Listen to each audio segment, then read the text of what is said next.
What's up, guys? Welcome to Daily Dose of Reddit. This is your host who really wants you to listen to the Time Warp cover done by Tenacious D. It's so good! Zach, and today's subreddit is r/IDoWorkHereLady. Listen to it. Really, it's so good. This story's called When You're Told You Aren't the Security Guard by Someone Claiming They Are Instead. This is a little on the long side. Here's the cast. There's me, the digital magpie. The other guard, Dave, who's the mall general manager, not his real name. Police officer. So I'm a mall guard. I'm the one who bans you when you get caught shoplifting and tells you that no, you can't ride mountain bikes in the mall. Yes, this happened, and that's a whole other bizarre story, if anyone is interested. I actually have a lot of stories, both scary, funny, and whatever.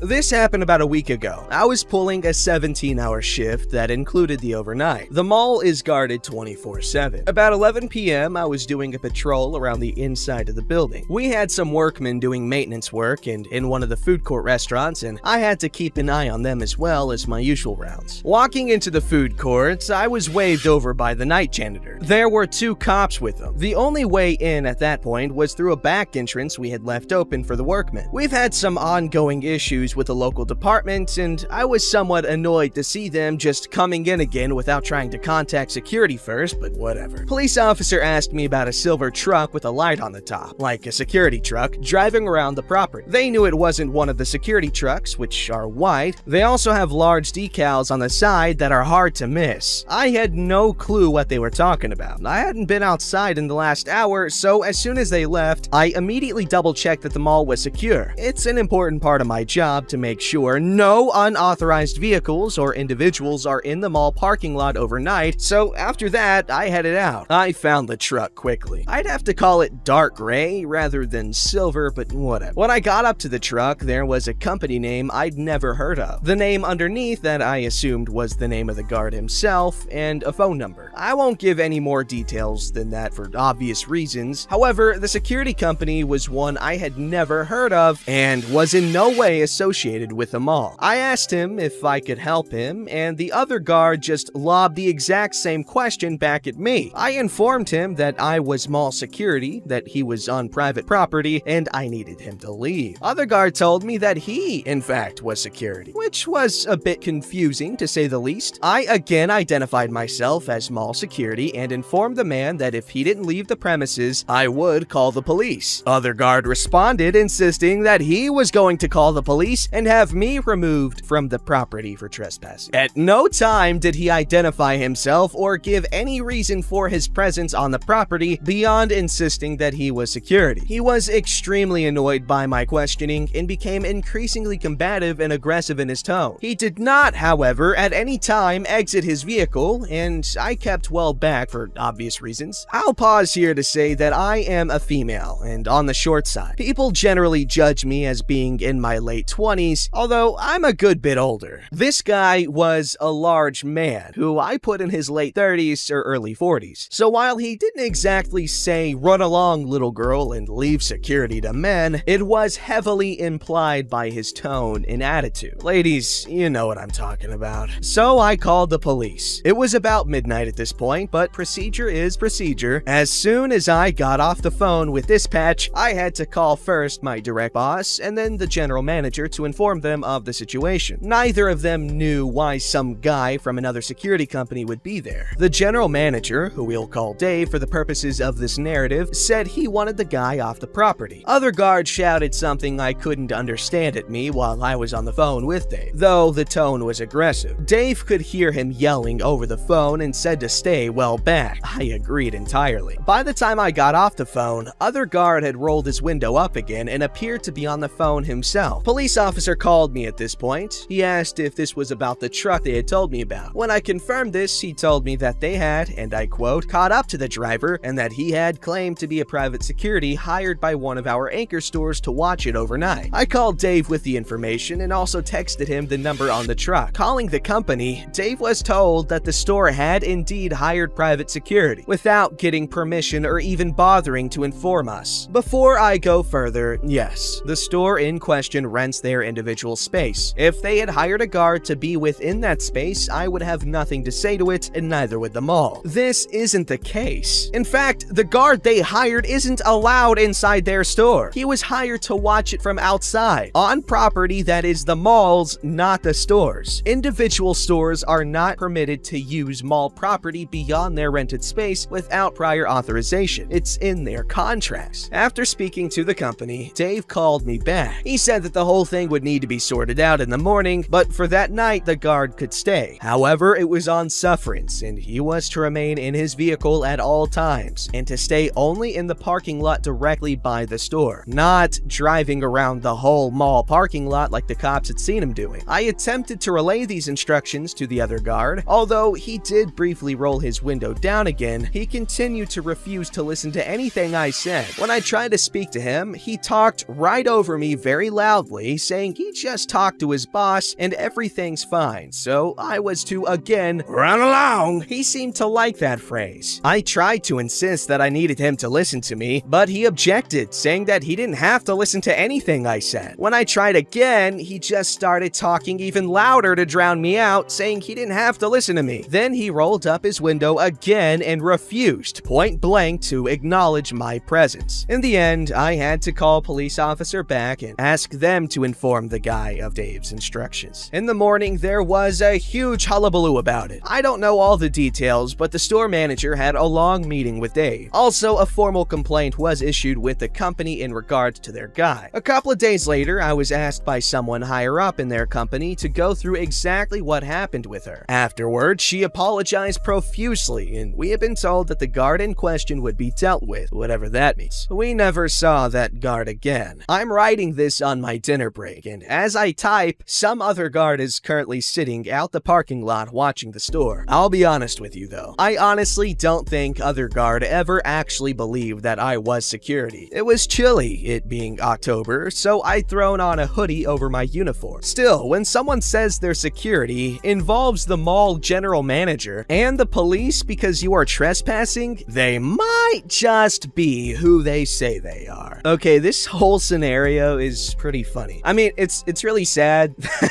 because, like, the guy's an idiot, but it's also really funny because it's like, I'm security, what are you doing here? No, I'm security, what are you doing here? I'm not at the beach, this is a bathtub.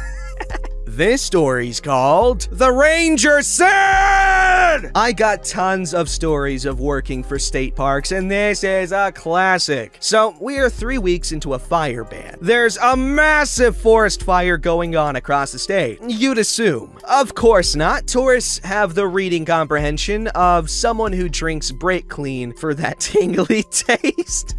So, I work with 2 rangers. One is from a foreign country, the other is native. So, when someone bullcraps me about what the ranger said, I know it's not gonna be true. I enter the campground. Both bosses are out, but they have me on fire patrol, and immediately, fresh smoke fills my nose. I come upon this site. RV half-ass parked, older lady with 2 yap dogs, and a husband who nurses beers. Hello, campers. I'm here to inform you that we have a fire ban in place.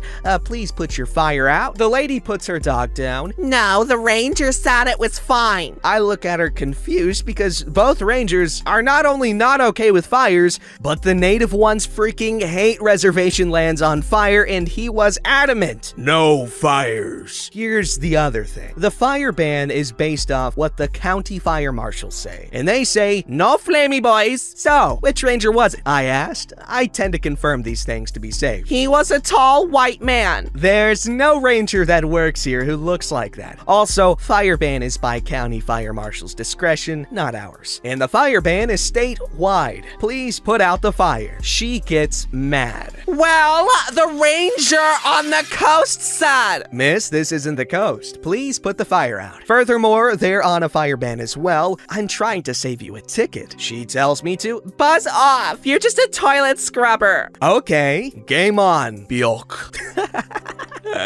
Talked to the ranger who was in charge of our park, and he was on a day off. He was not happy about what was going on with this camper. So he got his uniform on, walked up. Hi, my employee asked you to put this fire out. The camper looked at him. No one came by, he said. Well, if you're lying, this is a $5,000 fine and 5 years jail time. On top of that, I'll have to summon DNR to put this out, which is an additional $5,000 fine. She went flush, realizing I was saving her $10,000 and jail time. Come to think of it, an employee kinda came by and said something. We'll put it out right now. Boss goes back in his truck, went back to the station to drop everything off, told me what happened, did the attaboy bits, and went back to his day off. Next day, we got a nasty gram from her, where she wrote this very long, angry letter of how I'm stupid, lazy, fat, filthy, overpaid, and even insisted that the park stop hiring mentally disabled people. Now, I have autism, but you really wouldn't know unless you've been around me, but that kinda hurt. She got banned from all the parks after this. Basically, ranger runs your plates and you get a fine for trespassing. Edit. I am not a park ranger, I was a park aide. Think characters from regular show. Oh damn, a throwback. Muscle man, usually so obscene, but now you're following your dreams. Just don't become a drama queen. Modeling, we are modeling. Hamboni.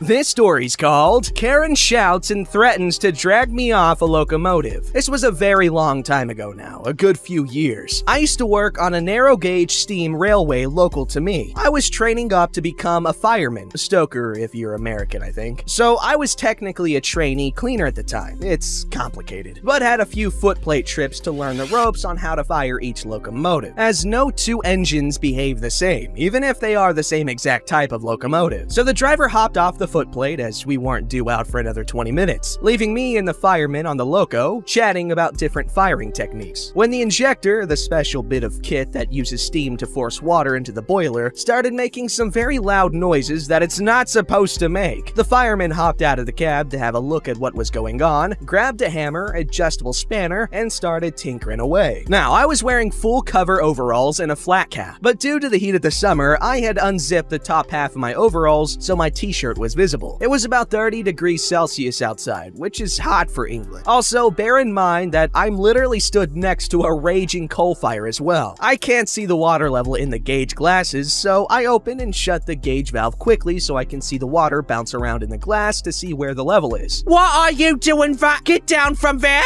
Sorry, miss? You shouldn't be up there. Passengers are allowed on the engines. I should drag you off there myself. Miss? I work here. I'm a trainee, you clever bastard. I'm supposed to be here. No, you don't. You're only saying that so you could stay up there. Get down right now. She goes to grab me by the arm. Don't touch me. Hey, Nathan, could you pass me that kind of magic stuff, please? Magic stuff is a nickname for a special blend of lubrication oil that many railways use as a general lube oil. I pass the can to him. Oh, Karen walks off. I dare say that the fireman could hear everything that was going on. He didn't need oil to make the injector work, and there's no moving parts near the cab that would need oiling. So I'm pretty sure he only said what he did to politely shut the Karen up. So is that like intentional?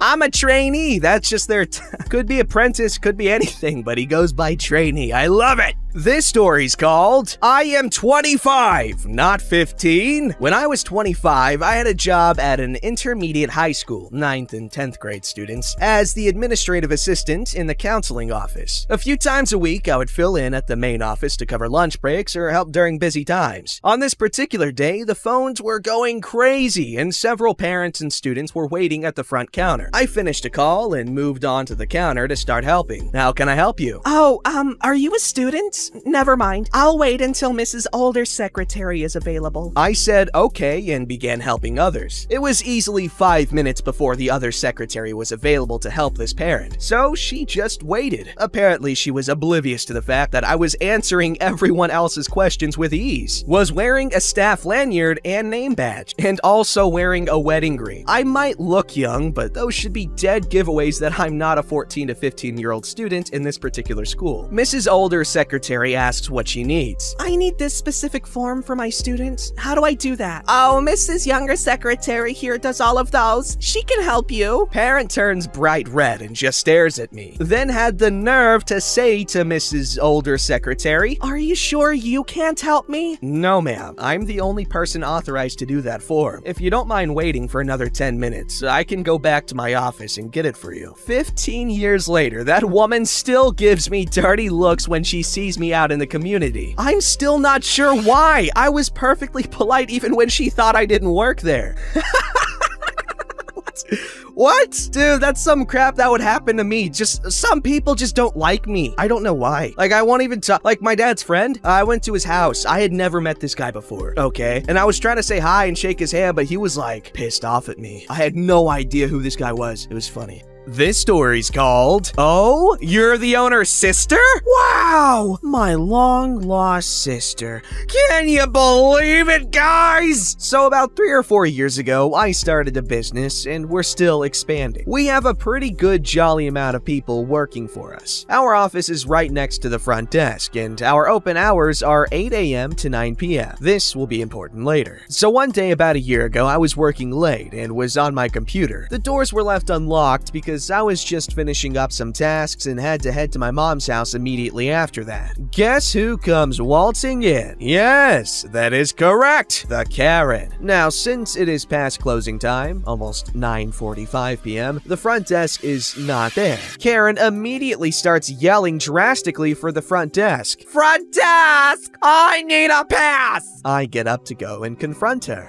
Hey ma'am, we're closed and— No, you're not. Do you even work here? "Yes, ma'am. I'm actually the owner." You're lying. If you were the owner, you would know what the hours of the store were. Karen then pulls a face like she just saw a ghost. Did you break in here? I'm calling the police. Karen takes out her phone and starts jamming 911 into the keypad. Halfway, she stops, anticipating an "I give up" response from me. No, I'm the actual owner. You see, No, you are lying because I'm the sister of the owner of this place. I can easily call her. I shrug and give her a business card, and she furiously dials in the number. I will never know if she actually called the police. They never came, so I'm assuming she didn't. When Karen dials the number on the business card, the phone rings, and Karen just gives me this smug look like, Haha, now they're gonna back me up. Instead, I gleefully watch her face turn white as my phone rings. I pick it up and say, "Hello, how may I help you on this fine day?" Karen doesn't do anything for 1 second, completely paralyzed. Then she hangs up and does this fast walking shuffle thing out the door. Poor old lady. What did she expect to happen? Okay, so what if someone answered the phone? Someone else answered the phone. She's just gonna be like, hey, pretend to be my sister,